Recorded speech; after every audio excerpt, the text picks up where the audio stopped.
নামযজ্ঞ ভাগবত পাঠ কম হচ্ছে না, আগের থেকে আরো বেশি হচ্ছে। এবারও দুর্গাপূজা কয়েক হাজারটা বেড়েছে, কিন্তু আমার সমাজে তো পরিবর্তন নেই, খালি ডিভাইডেশন। প্রত্যেক গ্রামে যাবেন দেখবেন দুটো দল, ও দল এই করলে আমি যাব না, ও গেলে আমি যাব না। কেন ভাই? 5 জন, তার মধ্যে ও গেলে আমি যাব না। মানে যেখানে ভগবান আছে সেখানে তোমার দলাদলি কি? এই জন্য দল মত সব একভূত হয়ে পৃথিবীতে যত আছে নগর আদি গ্রাম, মহাপ্রভু করুণা কৃপা করে এবার আমাদের দিব্য হরিনামকে আমাদের গ্রহণ করতে হবে। আপনাদের আছে জানা, আমাদের মীরাবাইয়ের নাম আপনারা শুনেছেন? মীরাবাই, কৃষ্ণ ভক্ত মীরাবাই। এই মীরাবাইয়ের রাজশালায় একজন উকিল ছিল, নাম তার সুন্দরী দত্ত। আর এই মীরাবাইয়ের রাজশালায় যে সুন্দরী দত্ত ছিলেন, ওই উকিলের একজন রাজ কর্মচারী ছিলেন। রাজ কর্মচারীর নাম হলো বিরাট মাধব। এই বিরাট মাধবের মায়ের 10 বছর বিবাহ হয়েছে, কিন্তু সন্তানাদি হয় না। মা লোকে বিরাটের মাকে হাটখুড়া বলে ডাকে। তো একদিন গোপীনাথের মন্দিরে যে মন্দিরটা থেকে নয়ন জল দিয়ে মন্দিরটা ধৌত করে গোপীনাথকে বলছে, গোপীনাথ, নয়ন জল দিয়ে তোমার মন্দিরটা ধৌত করলাম, কৃপা করে জগৎ সংসারে আমাকে যেন কেউ মা বলে ডাকে। আমাদের মতো সন্তান আজকে আমরা মাকে মা বলে ডাকতে কষ্ট পাই। যে মা 10 মাস 10 দিন গর্ভে ধারণ করেছিল, এই মায়ের ঋণ কখনো শোধ করা যায় না। পারলে মাকে মা বলে ডাকবেন। আমার তো আরো ঋণ বেশি। আমার 7 মাসে জন্ম হয়, তুলোর মধ্যে রেখেছিল। আমার মা এখনো বলে আমি 6-7 মাস ঘুমাইনি বালিশে মাথা দিয়ে। আমার এই শিরার মধ্য থেকে রক্ত যেত, তা দেখা যেত। বলে তখনকার সময় কট মাছের তেল, বিকট গন্ধ, তাই মাখিয়ে আমাকে রোদ্দুরে শুকাতে দিত। তা আমার মতো সন্তান যদি মাতৃসেবা না দেয়, তাহলে আমার মতো বেঈমান এই জগতে আর কেউ থাকবে না। এই জগৎ সংসারে যদি আপনি মাকে মা বলে না ডাকেন, অন্তত মাকে মা বলে ডাকবেন। বিরাট মাধবের মা গোপীনাথকে যখন বলেছে আমাকে তুমি মা বলে ডাকতে পারো না, গোপীনাথ কৃপা করলেন। বিরাটের মায়ের দুঃখের দিন শেষ হলো। প্রতিদিন গোপীনাথের মন্দিরখানা নয়ন জল দিয়ে ধৌত করে গোপীনাথের চরণে জানাই। আর গোপীনাথ কৃপা করে করুণা করে বিরাটের মায়ের একটি সন্তান হলো। সন্তান হওয়ার সঙ্গে সঙ্গে আতুর ঘর থেকে বের হওয়ার পরে বিরাটকে নিয়ে যে মন্দিরে শুইয়ে দিয়েছে। মন্দিরে শুইয়ে দিয়ে বলছে, বাবা, এই জগৎ সংসারে তোমার কৃপায় আমার সন্তান এসেছে। তুমি তো বিশ্ব জগতের পরিক্রমা করে ধরে রেখেছো বিরাট রূপে, তাই আমার ছেলের নাম হবে বিরাট মাধব। আমরা তো ছেলের নাম রাখি বল্টু, পিন্টু, জন্টু, মন্টু, সন্টু। বলে নাম রেখেছে পিন্টু। পিন কয়টা বাবা? Pin two. পিন কয়টা? 2টা পিন। কত পিন লাগাবেই? কত সাধুর সঙ্গে আসলে কথা বলবে, কত হরিবাসরে করতে হলে গ্রামে এসে বাধা দেবে, ও কীর্তনে এসে বাধা দেবে। কারণ নাম থাকলে রাগ করো না। বলে এরকম আমাদের সমাজে পিন্টু আছে যারা গিট লাগিয়ে বেড়ায়। সাধুর সঙ্গ হবে, দুর্গা পূজা হবে, কালী পূজা হবে, একদল লোক দেখবে হ্যাঁ ওসব করে লাভ কি। বলে তাদের মুখে ছাই দিয়ে দাও। বলে তাহলে তো তোমাদের তো সুবিধা হয়, সাধু আসবে, টাকা পয়সা ভালো পাবা। বলে আমার সুবিধার থেকে যদি 10 জন মিলে গোবিন্দের সেবা দিতে পারো। আমাদের ডাক্তার কখন দেখাতে হয়? যখন রোগ হয় তখন না ডাক্তার দেখাতে হয়। আমরা আসি কেন?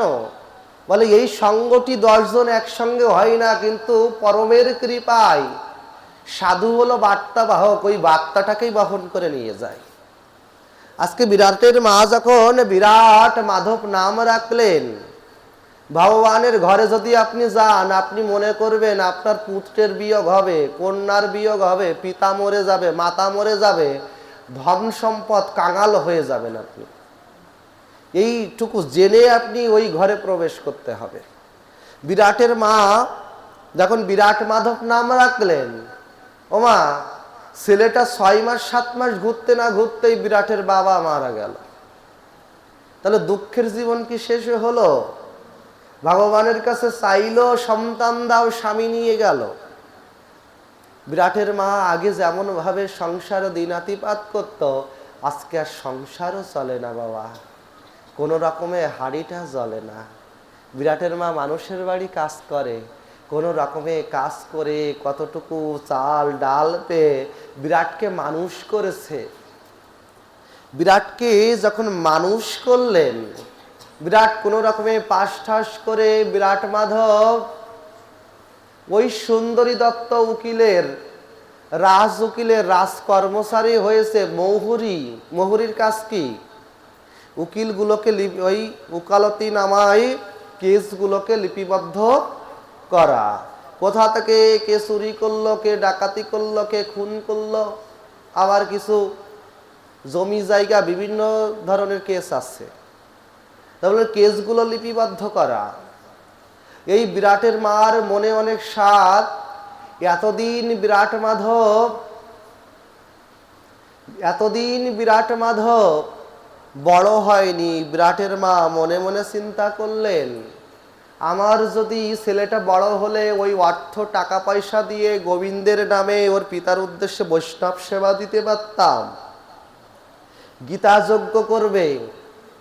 বিরাটকে চিঠি লিখেছে, বাবা বড় অসুস্থ, একবার এসে দেখে যা, আর তোর পিতার নামে গীতা যজ্ঞের ব্যবস্থা হয়েছে, অন্তত পক্ষে তোর পিতার উদ্দেশ্যে বৈষ্ণব সেবার কাজটা তুই পুত্র জন্ম দেওয়া মানে পুত নামক নরক থেকে উদ্ধার হওয়া।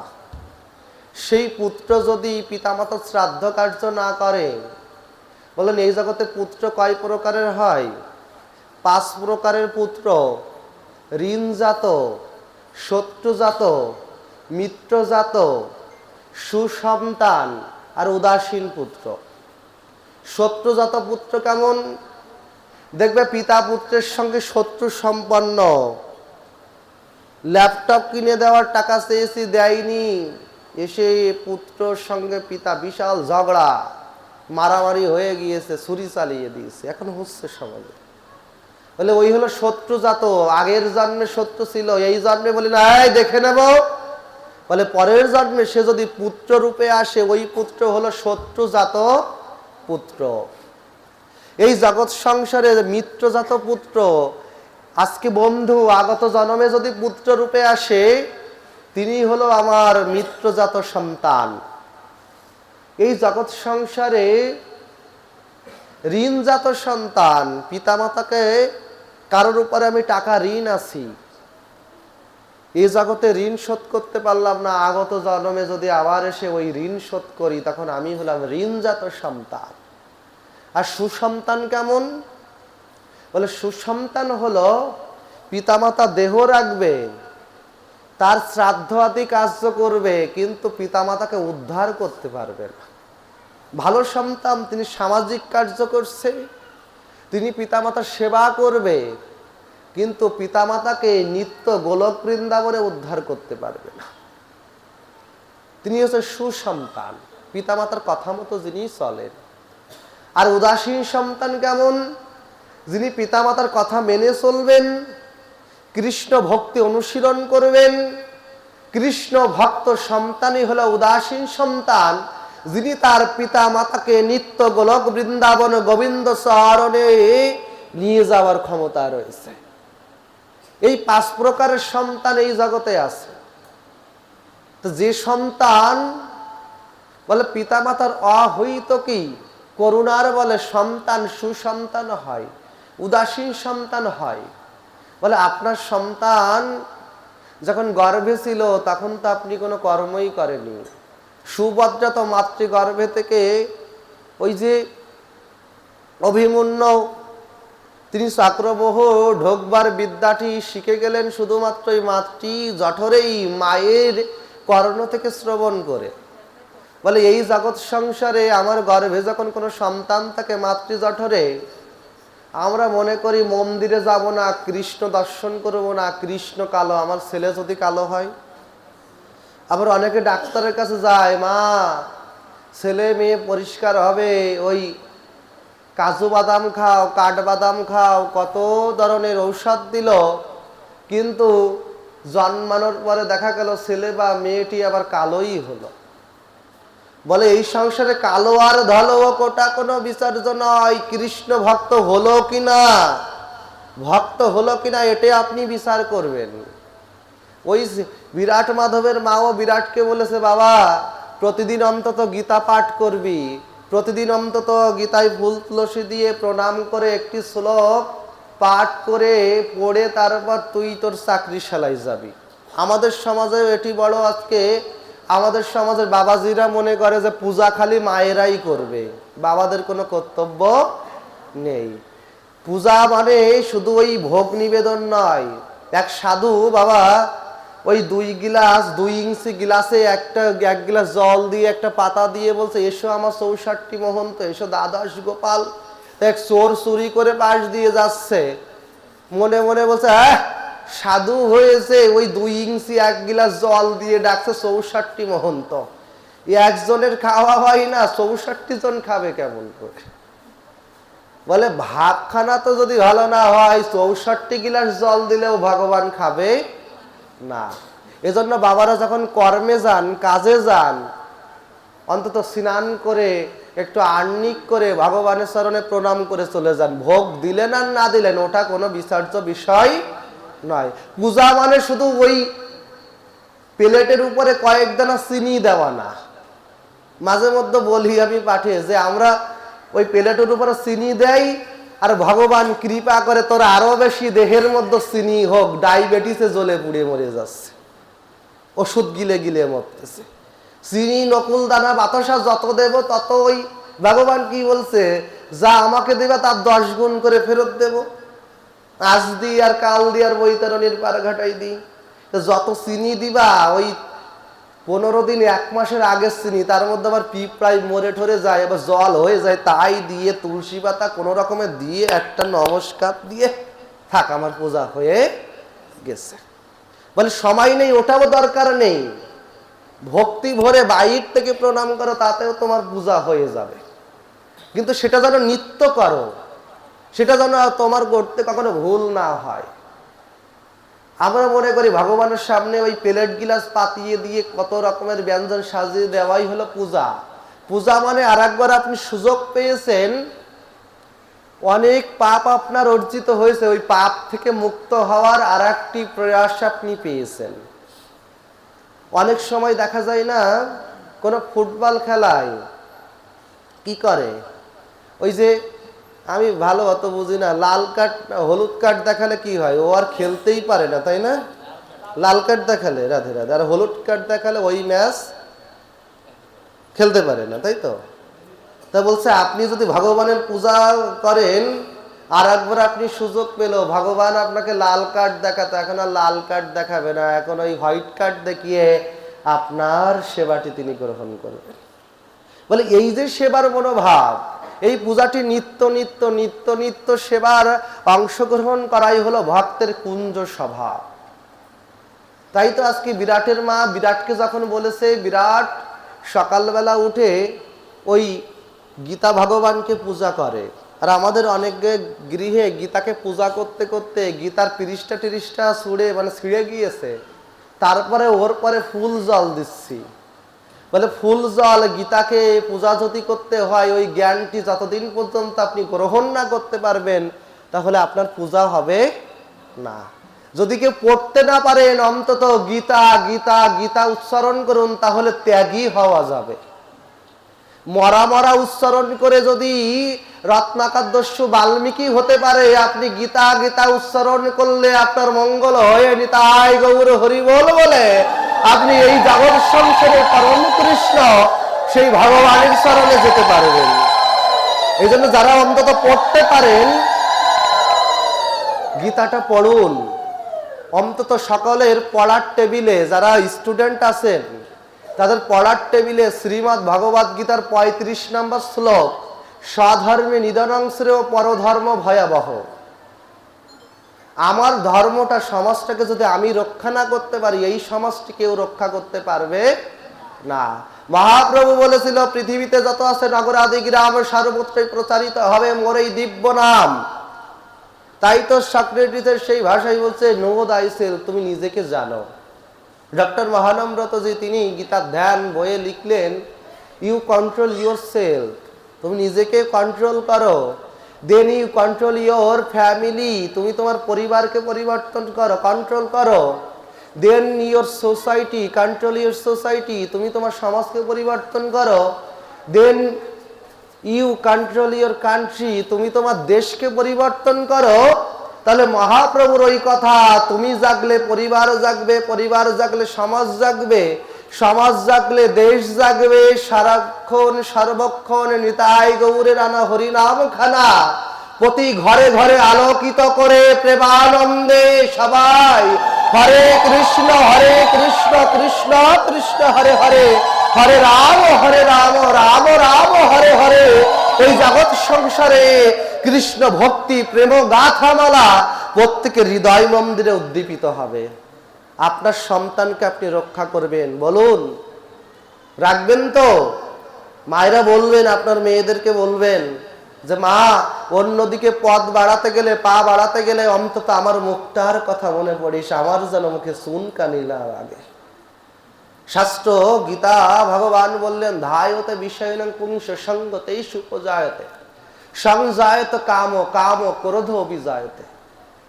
প্রথমে সংসারের প্রতি আমাদের আসক্তি আসে, ওই আসক্তি থেকে পেলাম না কামনা, কামনাটা হলো না, ক্রোধের সৃষ্টি হয়। ক্রোধের ভবতি সম্মোহ, সম্মোহাৎ সম্মোহ, বলে সম্মোহাৎ বুদ্ধিনাশ, বুদ্ধিনাশাৎ প্রণশ্যতি। যার বুদ্ধি নাশ হয়ে গেল, বলে রেগে গেলেন তো হেরে গেলেন। বলে যার বুদ্ধি নাশ হয়ে গেল তার দ্বারা আর কখনো ভজন হবে না। এই জন্য রাগ করবেন না। আমাদের তো কত কিছু বলে, এই 100 জন মানুষ থাকবে পাঠে, এর মধ্যে হয়তো 95 জন পাঠের কথা ভালো নাও লাগতে পারে, কিন্তু 5 জনের যদি এই কথাটি কাজে লাগে, 5 জন না 1 জন পরিবর্তন হয়, 1 জন যদি একবেলা পরিবর্তন হয়, তাহলে আপনার এই 3 দিন ভাগবত পাঠ সার্থক হবে। কারণ আমরা শুধুমাত্র পূর্ণ অর্জনের জন্য মরে যাচ্ছি, পূর্ণ পূর্ণ পূর্ণ। এই জন্য এই পূর্ণ নয়, আজকে আসুন নিজেকে পরিবর্তন করার জন্য আমরা পরিবর্তিত হই ভগবত গীতার জ্ঞানের আলোকে। এই সনাতনী সমাজকে আমরা রক্ষা করি এবং সনাতনী সমাজকে রক্ষা করে গীতার জ্ঞানের আলোকে, ভাগবতের আলোকে আমরা এই সমাজটাকে গড়ে তুলি। হরি বল। তাই তো ভজন জগতে প্রবেশ করার আগে বলে দিব্যজ্ঞান হওয়ার আগে কাণ্ডজ্ঞান বড় দরকার। হরি বল। দিব্যজ্ঞান হওয়ার আগে কাণ্ডজ্ঞান, কাণ্ডজ্ঞান যদি না হয় কখনো দিব্যজ্ঞান জন্মাবে না। এই কথাগুলো বলতে বাধ্য হচ্ছি আমার বর্তমান সময় পরিস্থিতি প্রেক্ষাপটে। নামযজ্ঞ ভাগবত পাঠ কম হচ্ছে না, আগের থেকে আরো বেশি হচ্ছে। এবারও দুর্গাপুজো কয়েক হাজারটা বেড়েছে, কিন্তু আমার সমাজে তো পরিবর্তন নেই, খালি ডিভাইডেশন। প্রত্যেক গ্রামে যাবেন দেখবেন 2টো দল, ও দল এই করলে আমি যাব না, ও গেলে আমি যাব না। কেন ভাই 5 জন, তার মধ্যে ও গেলে আমি যাব না, বলে যেখানে ভগবান আছে সেখানে তোমার দলাদলি কি? এই জন্য দল মত সব একভূত হয়ে পৃথিবীতে যত আছে নগর আদি গ্রাম, মহাপ্রভু করুণা কৃপা করে এবার আমাদের দিব্য হরিনামকে আমাদের গ্রহণ করতে হবে। তাই তো বিরাট মাধব নিত্য নিত্য হরিনাম করে, নিত্য নিত্য সাধু সঙ্গ করে। ওই অফিস থেকে ফিরে এসে সাধুর বাজারে চলে যায়। কোথায় সাধু? অনেক দিনের পরাণে পরাণ মিলিয়ে যদি সাধুকে একবার আলিঙ্গন করা যায়, কৃপার রস প্রেম রসটি যদি আবার পাওয়া যায়, তাহলে আমাদের পরম মঙ্গল হয়। মা বিরাট মাধবকে চিঠি লিখেছে, চিঠিখানা যে পৌঁছালেন, পিয়ন ডাক পিয়ন যে যখন চিঠিখানা দিলেন, মায়ের চিঠিখানা পড়তে পড়তে বিরাট মাধবকে লিখেছে, বাবা কলমটি ধরবো, কলম ধরার শক্তি আজ পাচ্ছি না, কলম ধরার শক্তিটা পাচ্ছি না, আমি বড় অসুস্থ, পারলে আমাকে একবার দেখে যাস। এই জীবনে যাওয়ার বেলায় তুই আমার পুত্র, তুই ছাড়া আমার আর কেউ নেই। আমার পুত্র যদি আমাকে যাওয়ার বেলায় আমার জিহ্বা করে ভগবানের একটু চরণামৃত, কানে যদি একটু কৃষ্ণ নাম দিতে পারে, অন্তত সেই পুত্র তৈরি করুন যে হরিনাম জানে। আমাদের সমাজে এমন কেউ আছে যাওয়ার বেলায় কানে একটু হরিনাম দেবে, ওই ছেলে বা মেয়ের হরিনাম মনে নেই, হরিনাম মনে নেই। এটা বাস্তব কথা। বিরাট যখন চিঠিখানা পড়তে পড়তে ছুটি নিয়ে মায়ের কাছে চলে গেলেন, দরজায় যে মাকে আলিঙ্গন যখন করেছে, বলে মা অর্ধেক সুস্থ হয়ে গিয়েছে। ডাক্তার দেখিয়ে মাকে সেবা শুশ্রূষা দিয়ে বিরাট চলে এসেছে তার চাকরিতে। চাকরি করে, বড় চাকরি করলে ফাঁক ফকর দেওয়া যায়, ছোট চাকরিতে আরো জ্বালা বেশি। বড় বড় অফিসার তাদের নিজের হাতে পাওয়ার আছে, কিন্তু ছোট অফিসারদের দায়িত্ব বেশি। কি করলো জানো, বিরাট মাধব ফিরে এসেছে কিছুদিন পরে গীতাযজ্ঞ। আবার ওই উকিল বাবু সুন্দরী দত্ত এমন কঠোর প্রকৃতির, ছুটি দিতে চাই না, খারাপ ব্যবহার করে।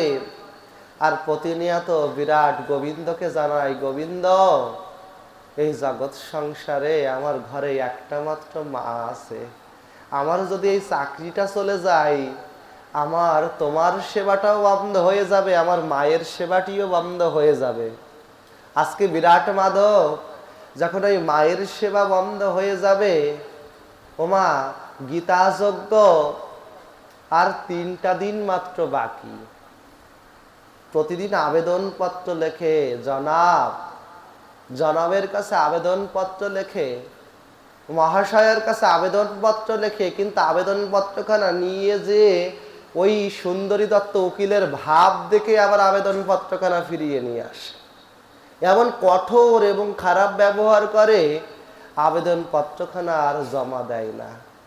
আর একটা দিন বাকি, আজ সকালে যখন গীতা পাঠ করে, তখন আবেদনপত্রখানা জনাবকে এই জগতে কার বরাবর চিঠি লিখতে হয়, লিখেছেন কখনো চিঠি? উড়িষ্যার রাজার মেয়ে চিঠি লিখেছিল জগন্নাথকে, জগন্নাথ এ জগতে তুমি সকলকে, তুমি বৃন্দাবনে তোমার দেহ দিয়ে এসেছো, মথুরায় দ্বারকায় তোমার ঐশ্বর্য দিয়ে এসেছো, তুমি জগতের নাথ জগন্নাথ, তোমার এই মনটা এই জগতে কত ভক্তকে দিয়েছো, এই জগতে আমার দেওয়ার মতো কিছু নেই জগন্নাথ, আমি আমার মনটাই তোমাকে দিয়ে দিলাম। জগন্নাথের পান্ডার কাছে চিঠিখানা দিয়েছে, পান্ডা চিঠিখানা এনে ছুঁড়ে মেরেছে, জগন্নাথকে দেয়নি। ওই যে চিঠিখানা লিখেছে, বার্তাটি জগন্নাথের কাছে পৌঁছিয়ে গিয়েছে। পান্ডাকে পরের দিন জগন্নাথ স্বপ্নাদেশে নির্দেশ করছে, ওই চিঠিখানা কুড়িয়ে এনে আমার চরণে দাও।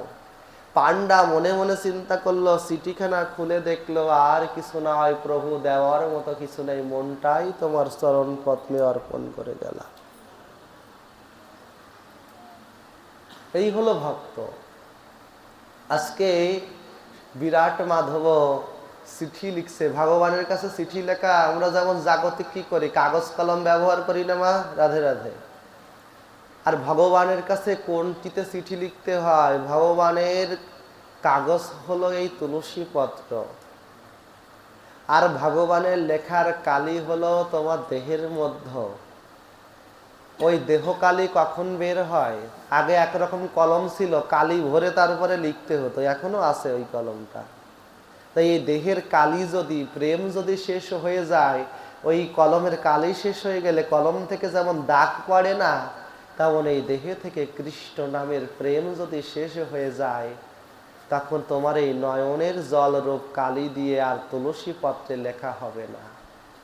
আপনার সংসারে অনেক বাধা থাকতে পারে, এই তুলসী পত্রে অনেকেই অবস্থান করছে। সাক্ষাৎ গোপী পদ সাপ চরণে স্পর্শ এই তুলসী পত্রের উপাস। এবং একজন গোপী নয়, শ্রীধাম বৃন্দাবনে যত গোপী গোবিন্দ সেবায় নিয়োজিত ছিল, প্রত্যেক গোপীর চরণ সাপ হলো এই তুলসী পত্রে। এই তুলসী পত্রে চিঠিখানা লিখে, আবেদনখানা লিখে ওই মাধবের চরণে দিয়ে দেন, তাহলে দেখবেন আপনার আবেদনখানা সাক্ষাৎ গোবিন্দ চরণে চলে যাবে। হরি বল। আজকে বিরাট মাধব যখন চিঠি লিখছে, বাড়িতে কত বৈষ্ণব আসবে, তাদেরকে আহ্বান করেছে, আমার মা কৃপা করো গোবিন্দ, করুণা করো, আমি যেন বৈষ্ণবের চরণ ধুলা গায়ে মাখতে পারি, বাড়ি যেয়ে যেন বৈষ্ণবের চরণ ধৌত করিয়ে সেই জলগুলো গ্রহণ করতে পারি। বলে ভক্ত পদ জল আর ভক্ত পদ ধুলি, ভক্ত ভুক্ত অবশিষ্ট তিন সাধনের ফল।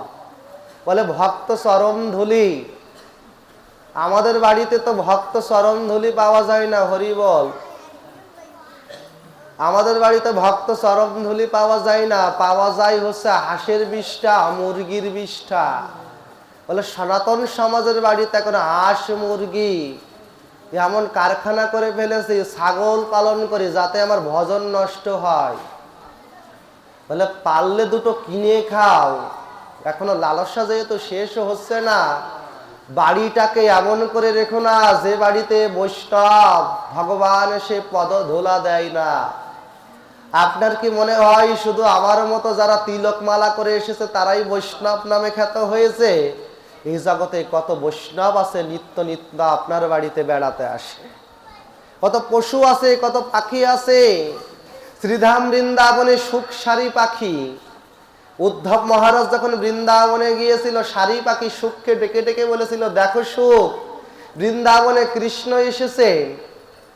আর সুখ পাখি বলেছিল, যেদিন কৃষ্ণ বৃন্দাবন থেকে চলে গিয়েছে আমি চোখ বন্ধ করেছি, আবার যদি কৃষ্ণ বৃন্দাবনে আসে আবার আমি কৃষ্ণ গোবিন্দ বলে গোবিন্দ চরণে আবার নিজেকে সমর্পণ করব, আবার কৃষ্ণ চরণে আমি প্রণাম করে ওই কৃষ্ণের বদন দর্শন করব। সারি বলছে, কৃষ্ণ নয় তো, দেখো দেখো ময়ূর পাখা আছে কিনা মাথায়, দেখো দেখো নুপুর বাজে কিনা, দেখো দেখো বংশী বাদন করছে কিনা। সারি পাখি বলছে, মাথায় ময়ূর পাখা নেই, পায়ের উনুঝুনু বাজছে না, ত্রিভঙ্গ হয়ে হাঁটছে না। সুখ পাখি বলল, এ জীবন প্রভুর চরণে সমর্পণ করেছে, আবার যদি আমি চোখ খুলি, নয়ন খুলি, তাহলে আমি আমার প্রভুকেই দর্শন করব। হরি বল।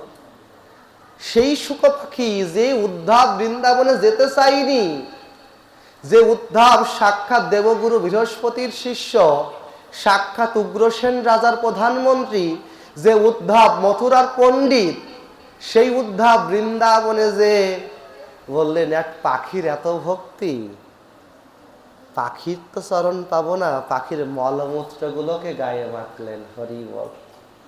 যে উদ্ধব বৃন্দাবনে যেতে চাইনি সেই উদ্ধব পাখির মলমূত্রকে গায়ে মাখলেন। নরোত্তম দাস ঠাকুর মহাশয় বড় প্রার্থনা রেখেছেন, ছাড়িয়া শয়ন সুখ বিচিত্র পালঙ্ক, কবে ধুলাই ধূসর হবে মোর অঙ্গ। রাধিকা গোবিন্দ বলে কাঁদিব উচ্চস্বরে, ভিজিবে সকলই অঙ্গ নয়নের নীরে।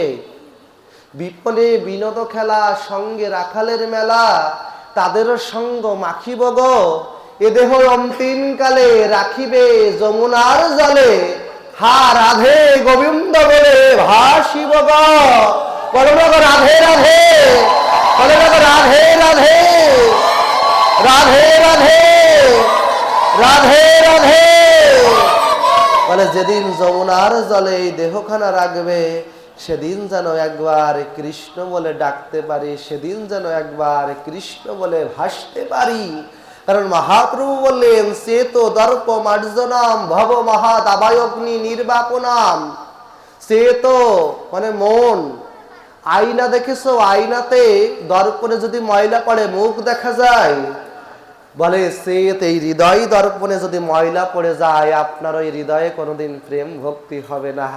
মহাপ্রভু বলল, হরিনাম যদি কেউ করতে পারে তার হৃদয়ের সকল ময়লা পরিষ্কার হয়ে যায়, পরিষ্কার হয়ে যায়। ভব মহাদাবায়গ্নি, তার মধ্যে যে ভব মহাদাবায়গ্নি দাও দাও করে জ্বলছে, ওই দাবাগ্নি একমাত্র নিভাতে পারে অন্ত কালেশ মামেব শরণম মুক্ত কলেবরম।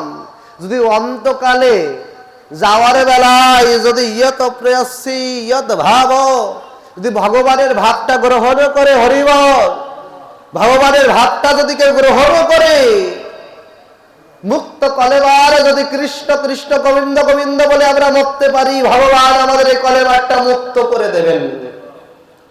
আজকে বিরাট মাধব চিন্তা করলেন, এত এত কাল আমার গৃহে সামর্থ্য থাকলেও বৈষ্ণব আসেনি। আজকে আমার পরম সৌভাগ্য, অল্প ভাগ্যে হয় না গৃহে বৈষ্ণব আগমন, অল্প ভাগ্যে হয় না গৃহে ভাগবত পাঠন, অল্প ভাগ্যে হয় না গৃহে মহাপ্রসাদ রন্ধন, অল্প ভাগ্যে হয় না গৃহে ভক্ত আগমন। বহুত ভাগ্যের ফলে বৈষ্ণব আসিয়া মেলে, বহুত ভাগ্যের ফলে ভক্ত আসিয়া মেলে। সেই ভক্তের চরণ ধুলাই যদি কেউ সিক্ত হতে পারে, প্রভু তাকে কৃপা করে করুণা করে নিজের করে নাই। সেই বহুত ভাগ্য আপনাদের হয়েছে। আজকে বিরাট মাধব চিন্তা করছে আমার ভাগ্য বৈষ্ণব আসবে, কিন্তু আমি কি গৃহে যেতে পারবো না। সুন্দরী দত্ত উকিলের কাছে গেলেন। এই সুন্দরী দত্ত উকিলের কাছে গেলেন, চিঠিখানা নিয়ে গেলেন। উকিল বলল কোনো ছুটি হবে না, চলে যাও, এসেছো কাজ করতে, কর্মচারী আবার এত ছুটি কিসের। বিরাট মাধব অফিস শেষে বাড়িতে চলে আসলেন। বাড়িতে এসে গোবিন্দের কাছে যে প্রার্থনা করছে, গোবিন্দ কাল সকাল থেকে আমার বাড়িতে বৈষ্ণব আগমন হবে, কাল সকাল থেকে আমার বাড়িতে তোমার কৃপা যদি হয় সাধু সেবা হবে। টাকা থাকলে হবে বাবা, মনটা থাকা লাগবে। কেরত দেখবেন বাড়ি নেই ঘর নেই, সে লক্ষ টক্ষ টাকা সেবার জন্য দেয়, আর কারোর বাড়ি ঘর আছে 5 টাকা তার হাত দিয়ে সরে না, বলে এই টাকা তো নিয়ে যেতে পারবো না। আজকে বিরাট মাধব যখন ভগবানের কাছে চাইলেন, ভগবান কৃপা করে করুণা করে, বিরাট মাধব চিন্তা করতে করতে তুলসী পাতায় লিখে গোবিন্দ চরণে দিয়ে এসেছে। রাত হতে হতে ব্যাগ ঠ্যাগ গুছিয়ে যদি মনের মধ্যে ভগবত চিন্তা সাধু সঙ্গ থাকে, বলে বাবাজি মহারাজ বললেন রাধা ভিদম দ্রুত আশ্রয় সাধু চেত। ওরে মন, এত এত কাল প্রত্যেকটা ইন্দ্রিয় সাধু হলো, এবার আমার মনটা যেন সাধু হয়। শ্রীধাম বৃন্দাবনে গোষ্ঠলীলায় এক বাবা, গোষ্ঠলীলায় গোপগণ এক শিয়ালকে হত্যা করে রেখে গিয়েছে। শ্রীমতী রাধারানী যখন কুঞ্জ সেবায় যাচ্ছে, ললিতা বিশাখা চম্পকলতা সুদেবী, কেউ ময়ূর পাখা, কেউ চামর, কেউ পুষ্পমালা, কেউ ভগবানের জন্য তাম্বুল, কেউ ভগবানের চরণ ধৌত করা জল, কেউ আবার সেবার জল ভগবান সেবা দেওয়ার জন্য নিতে যাচ্ছে। ওই যেতে যেতে ওই শিয়াল সেবাটি পায়ে বেঁধে গেল ললিতা সখীর। ললিতা সখীর পায়ে যখন শিয়ালটি বেঁধে গেল, ললিতা সখী রাধারানীকে জিজ্ঞাসা করছে, সখী গো কি করব? রাধারানী বলল, সখী রে, যাকে পথে পেয়েছিস আমাদের সঙ্গে নে না, ও আমার সেবার দাসী হবে। রাধারানী যখন বলেছে, ললিতা বলছে ও তো কোনো মনুষ্য নয় যে আমাদের মতো হাত পা আছে সেবা দেবে। রাধারানী বলছে, ললিতা রে, ব্রহ্মাণ্ড ভ্রমিতে ভ্রমিতে কোনো ভাগ্যবান জীব গুরু কৃষ্ণ বৈষ্ণবের কৃপায় পায় ভক্তিলতার কল্পতরুর বীজ। বহু ভাগ্যের ফলে যদি কোনোদিন আসতে আসতে কৃপা হয়, বলে আকাশে তো অনেক মেঘ ওঠে বাবা, হরি বল, আকাশে তো অনেক মেঘ ওঠে, কোন মেঘে বৃষ্টি হয়? যে মেঘখানা ঘনীভূত হতে হতে হতে হতে কৃপার রস পুঞ্জীভূত হয়ে যায়, পুঞ্জ আকৃতির ঘনীভূত মেঘ হয়, সেই মেঘেই তো বৃষ্টি হয়। তাই সাধু সঙ্গ, হরিনাম, বৈষ্ণব সেবার মাধ্যম দিয়ে একটু একটু কৃপা কিঞ্চিত যদি আপনার সঞ্চিত হয়, যদি মহতের কৃপা হয়, তাহলে একদিন না একদিন আমাদের এই জড়জাগতিক বন্ধন থেকে মুক্ত হয়ে আমরা পরম বাজারে প্রবেশ করতে পারব। তাই তো বিরাট মাধব যখন বাড়িতে চলে আসলেন, বলছে বাবা এসেছিস? বিরাট মাধব বৈষ্ণবদেরকে চরণ জল করালেন, বিরাট মাধব বৈষ্ণব সেবার আয়োজন করলেন। ওই সেদিনকের মতো কাকে কার সেবা লাগবে, কে ভগবানের কাজ করবে, সেদিন কৃষ্ণ ভগবানও দুটো কাজ বেছে নিয়েছিল। দাদা যুধিষ্ঠিরকে বলেছিল, দাদা আমি দুটো কাজ বেছে নিয়েছি, যত ভক্ত এই রাষ্ট্রীয় যজ্ঞ কারাগারে এর মধ্যে প্রবেশ করবে তাদের সকল ভক্তকে আমি চরণ জল করাবো, আর যত ভক্ত প্রসাদ পাবে ওই ভক্তের এঁটো কাটাগুলো আমি পরিষ্কার করব। মহাদেব গিয়েছিল পার্বতীকে নিয়ে, বাবা কুকুর হয়ে গিয়েছিল। কৃষ্ণ ভগবান সেদিন বলেছিল, তুমি বৈষ্ণব, তাই বৈষ্ণবের বড় কৃপা, তুমি 2 পা পরিত্যাগ করে 4 পা করে আমার গৃহে প্রবেশ করেছো, আমি তোমার আর চতুষ্পদই ধৌত করে দিলাম।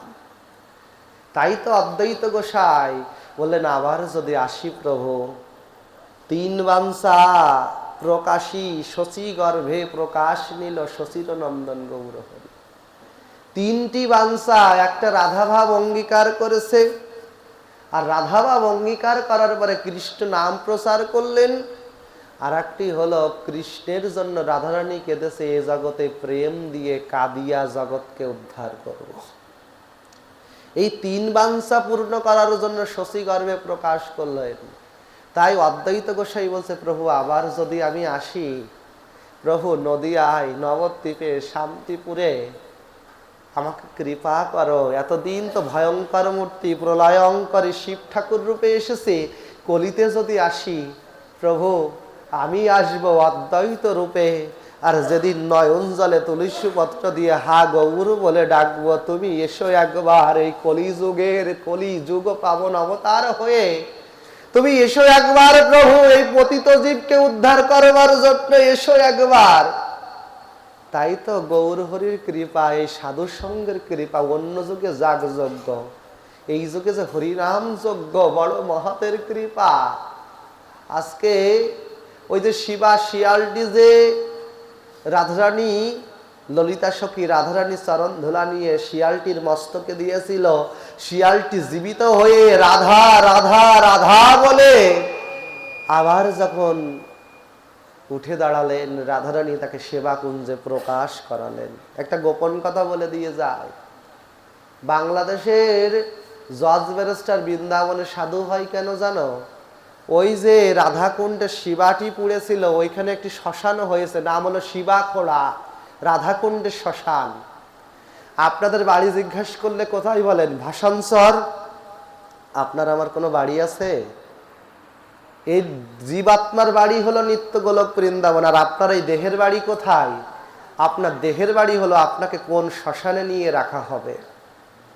যদি বলি আপনার বাড়ি কোথায়, তা আমার বাড়ি নিমতলা মহাশ্মশান, আমার বাড়ি অলিপুর মহাশ্মশান, আমার বাড়ি বালিয়াডাঙ্গা মহাশ্মশান, আমার বাড়ি কাঁঠালতলা মহাশ্মশান, ওই শ্মশানেই আমাকে নিয়ে যাবে। বলে আমরা তো নিজের বাড়িটাই চিনতে পারলাম না, তা নিজের বাড়িতে থেকে ভগবানের সেবা করবো কি করে? আজকে বিরাট মাধব যখন বৈষ্ণব আসলেন, সকল বৈষ্ণবের চরণ ধৌত করালেন, বৈষ্ণবকে সেবা দিলেন, গীতা যজ্ঞ হলো, একটি একটি গীতার শ্লোক উচ্চারণ করে যজ্ঞ করে আহুতি দেওয়া হলো 3-4 দিন ধরে। ওই যজ্ঞ শেষ হয়ে মাকে বলছে, মা আমাকে কৃপা করো, করুণা করো, আমাকে করুণা করে আমি আবার চাকরিতে যোগদান করতে যাই। মনে ভয়, ছুটি ছাড়পত্রটা, আবেদনপত্রটা গোবিন্দের চরণে দিতে পারিনি, মনের মধ্যে ভয়। ভয়ে ভয়ে ভয়ে ভয়ে যখন ওই সুন্দরী দত্ত উকিলশালায় যাবেন, আর সকালবেলাও ভগবানের চরণে পুয়াদ্য অর্ঘ্য নিবেদন করে, এই যে আমাদের ভগবানের আসমন পাত্র আসলে কয়টা রাখা উচিত? কমপক্ষে 2টো আসমন পাত্র রাখবেন, একটা ভগবানের জন্য একটা আমাদের জন্য, আমার উচ্ছিষ্ট জল দিয়ে ভগবানের সেবা হয় না। আমরা যেমন তিনটা রাখি, একটা পাদ্য মানে পা ধোয়ার জল, একটা স্নানীয় জল, পা ধোয়ার স্নানীয় জলটা একটা আসমন পাত্রে রাখি, আর একটা আসমন পাত্রে রাখি হচ্ছে ভগবানের ভোগ লাগানোর আগে যে আসমন পাত্র মুখ ধোয়ার জল, আর একটা আসমন পাত্র রাখি আমরা নিজেদের জল।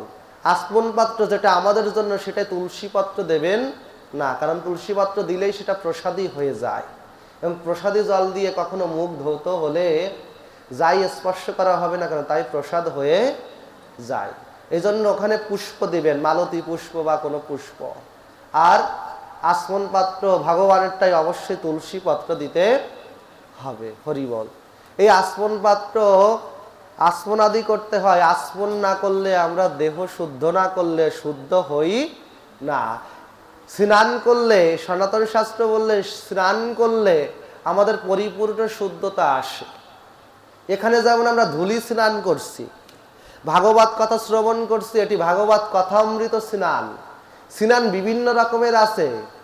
ধূলি স্নান যেটি জল স্নান, জলকেলি জলে স্নান করি জল দ্বারা, অগ্নি স্নান আগুন দিয়ে স্নান করি। তদ্রূপ ভাবে আপনাকে ভগবতের কথা দিয়ে হরিনামের দ্বারা স্নান করতে হবে, না হলে কোনোদিন আপনার মুক্তি হবে না। আজকে বিরাট মাধব যখন সাধু সঙ্গ ঠঙ্গ করে চলে গেলেন, মনে আনন্দ, কিন্তু হৃদয় চিত্তে আবার ভয়, যদি সুন্দরী দত্ত উকিলের কাছে যায় আমার আজকে চাকরিটা থাকবে না। হরিবল। সকালবেলা পূজা অর্চন করে সুন্দরী দত্ত উকিলের কাছে গেলেন। সুন্দরী দত্ত উকিলের কাছে যখন গেলেন, বাবা উকিল বাবু বলছে, মাধব এক গ্লাস জল নিয়ে এসো তো। যখন জল আনতে বললেন সুন্দরী দত্ত উকিলের কাছে জলের গিলাসে নিয়ে যাবে, বাবা মনের মধ্যে ভয়, হাতটা কাঁপছে। বলে তুমি পাপী কিনা ভগবানের কাছে আসলে বোঝা যায় আমার মনে কি পাপ আছে। আচ্ছা, কোনো শিক্ষক যদি কোনো ছাত্রের পড়া করে আসেনি কিভাবে বোঝে? তার চোখ মুখ শরীরের গতি দেখলেই বোঝা যায় ও পড়া করেছে কিনা। তদ্রূপ আপনি ভজনশীল কিনা, আপনি হরিনাম করেন কিনা, আপনার রূপ চেহারা দেখলেই বোঝা যাবে, এবং ভগবান সেটি বুঝতে পারে। বিরাট মাধব যখন জলের গিলাসটা নিয়ে আসলেন, সুন্দরী দত্ত উকিল বলছে, হাত কাঁপছে কেন? এই নেন বাবু মশাই জল দেন। জলটা হাতে ধরিয়ে দিতে জলের গিলাসটা হাত থেকে পড়ে গেলেন। বাবা সুন্দরী দত্ত উকিল বলছে, মাধব তোমার হাত কাঁপছে কেন? সুন্দরী দত্ত উকিলের চরণে যে মাধব বলছে, বাবু মশাই কৃপা করে করুণা করে আমার চাকরিটা আপনি নিয়ে নেবেন না। বলছে কেন? বলে 3 দিন ধরে আমি যে অনুপস্থিত ছিলাম, এই 3 দিন আমি তো আপনার অফিসে আসতে পারিনি, আপনার কাজ করতে পারিনি, আমার বাড়িতে বৈষ্ণব সেবা ছিল, তাই তোমার এই রাজ কর্মশালার কর্মচারী আমি 3 দিন আসতে পারিনি। সুন্দরী দত্ত উকিল বলছে, 3 দিন আসতে পারোনি কেন? তুমি তো প্রতিদিন এসেছো। ওমা, নাম রেখেছিল কি? বিরাট মাধব। 3 দিনই এসেছে, স্বয়ং আর কেউ নয়, আমার অনাদি রাধে রাধে গোবিন্দ সর্বকারণের কারণম, সেই শান্ত কারণং ভুজগ শয়নং পদ্ম নামনং সুরেশ্বরা। যিনি শান্তকার, যিনি ভুজের উপর শুয়ে থাকেন, যিনি পদ্মনাভ, যিনি শুভঙ্কর, সেই শুভ অশুভের কারণের কারণ, তিনি এসেছে। নাম রেখেছিল বিরাট মাধব। বসে হাজিরা খাতাটি নিয়ে এসো না। হাজিরা খাতা আনলেন, একটা একটা পৃষ্ঠা প্রতিদিনের হাজিরায় স্বাক্ষর করে গিয়েছে মাধব। স্বাক্ষর করে গিয়েছে মাধব।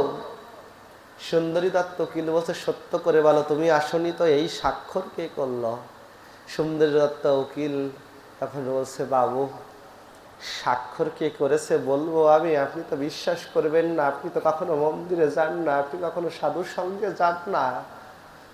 স্বাক্ষর করেছে যার চরণে আমি আবেদন পত্র দিয়েছিলাম, সেই পরম আবেদনময়ী আমার ভগবান কৃষ্ণ মাধব। বলছে নিয়ে এসো তো ওকালতনামাখানা। ওকালতনামাখানা যেই নিয়ে এসেছে, প্রত্যেকটা জায়গায় বাবা উকিল বাবু কেসগুলো বলেছে, আর আমার গোবিন্দ লিখেছে, যদি কোনো পাপী তাপির কেস যদি গোবিন্দ লেখে তার কি আর পাপ থাকে বাবা? কেস যেমন লেখা হয় এই মর্মে লিখিত হলো, প্রত্যেকটা কেসের খাতায় লেখা এই মর্মে লিখিত হলো, এই ব্যক্তির নাম এই কর্ম করেছে, এই অপরাধের শাস্তি তার রাধারানীর কৃপা হলো, এই মর্মে শাস্তি তার রাধারানীর কৃপা হলো। কোনো শাস্তির কথা লেখা নেই, প্রত্যেক জায়গায় লেখা রাধারানীর কৃপা হলো। ভগবান বললেন 100 বার কৃষ্ণ নামের সহিত বিনা রাধা প্রসাদের নবম প্রসাদ বিদ্যতে, যদি কেউ রাধারানীর নাম না গায় তাহলে তার কোনো কালেই মুক্তি হয় না। বলো না গো রাধে রাধে, বলো না গো রাধে রাধে, বলো না গো রাধে রাধে, বলো না গো রাধে রাধে। শ্রীমতী রাধা রানী কি বললেন, 1000 বার কৃষ্ণ নাম আর একবার রাধা নাম সমান।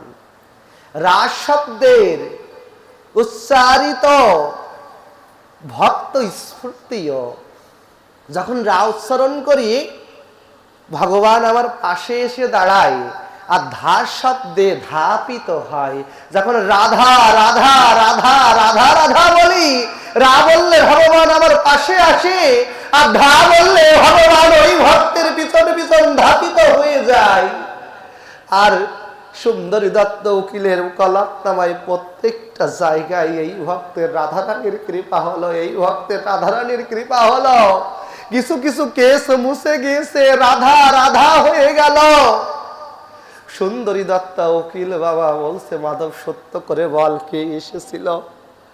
আমি যখন আমার জুতো পরিষ্কার করে দিতে বলছিলাম, এমন সুন্দর করে জুতা পরিষ্কার করে দিয়েছিল, মনে হলো যেন নতুন জুতা এনে দিয়েছে।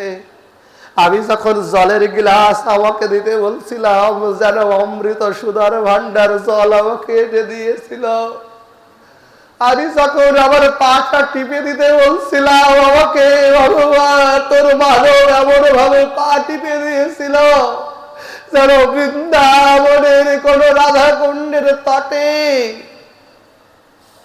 আমাকে কেউ সেবা দেয়। সত্য করে বল, সত্য করে বল কে ছিল?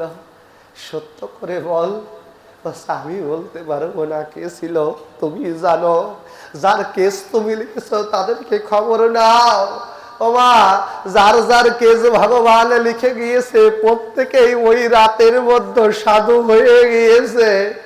প্রত্যেকে সাধু হয়ে রাধা রাধা রাধা রাধা জপ করছে। বলে কুঞ্জ স্বভাব এটি, ভগবান যদি কাউকে কৃপা করে, করুণা করে, আপনার মুক্তি হবেই হবে, হবেই হবে, হতেই হবে, হবেই হবে।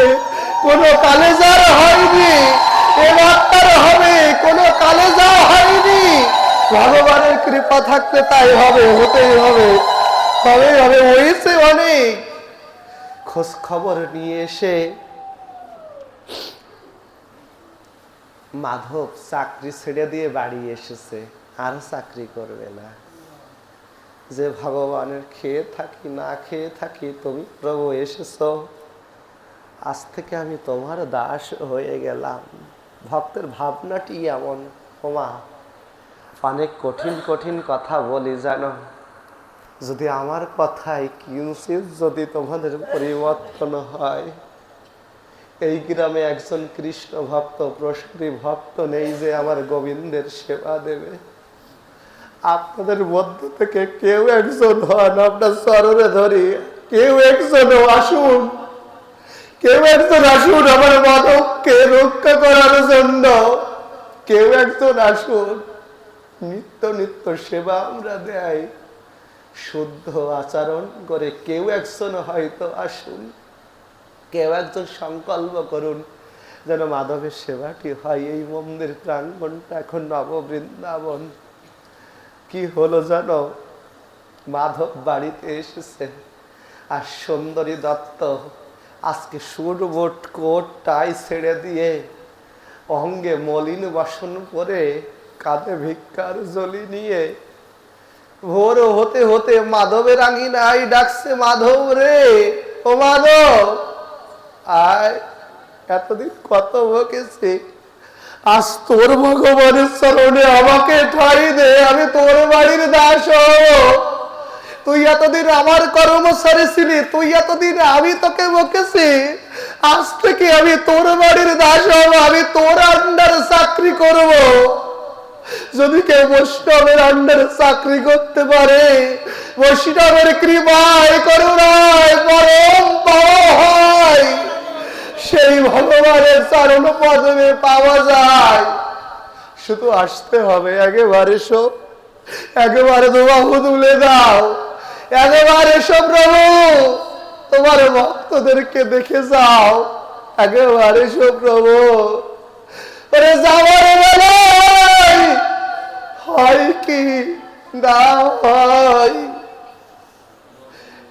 একেবারে প্রভু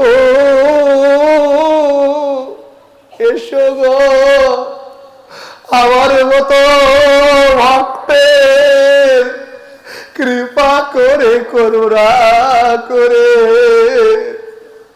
তুমি তুমি করুণা করে নিয়ে যাও প্রভু, একবার এসো, একবার এসো। মা ওই বাড়িতে মাকে দেখে আসলাম, 10 বছর ধরে শরীরটা পতিত হয়ে রয়েছে। হে গোবিন্দ, কৃপা করে তোমার মাকে তুমি তোমার চরণে নিয়ে যাও। এ জগতে এই দুঃখ দেখা যায় না, গায়ে ঘা হয়ে গিয়েছে, আমাদেরও তো একদিন ওই জায়গায় যেতে হবে। আজকে আমরা আসি প্রেমানন্দে হরিবল বলি, প্রেমানন্দে হরিবল বলি। এমন বাজার হবে কি না হবে, এমন দিন আরো হবে কি না হবে প্রভু। কত অপরাধ করি, সকল অপরাধ ধুয়ে ভক্ত চরণ ধুলায়, ভক্ত চরণ ধুলিতে আর ভক্ত চরণ জলে স্নান করে প্রভু গো রাধে গোবিন্দ বলে একবার তোমার চরণে ডাকি প্রভু, তুমি কৃপা করে করুণা করে আমাদেরকে মুক্ত করে দাও, কৃপা করে করুণা করে এসো প্রভু। তোমার চরণে এই মিনতি, এই জগতে যতদিন আছি, যাওয়ার বেলায় যেন একবার কৃষ্ণ বলতে পারি, যাওয়ার বেলায় যেন তোমার সাধুর দর্শন হয়, যাওয়ার বেলায় যেন হরে কৃষ্ণ কৃষ্ণ কৃষ্ণ হরে হরে, হরে রাম রাম হরে হরে, যাওয়ার বেলায় যেন তোমার দিব্য হরি নাম যেন বদনে গাইতে গাইতে যেতে পারি। এই কৃপা যেন অন্তত হয়, এই করুণা যেন অন্তত হয় প্রভু। এই করুণা করো, এই কৃপা করো প্রভু, এ জগতের সকলের মঙ্গল করো। আজকে আসুন আমরা কুঞ্জ সেবায় রতি হই।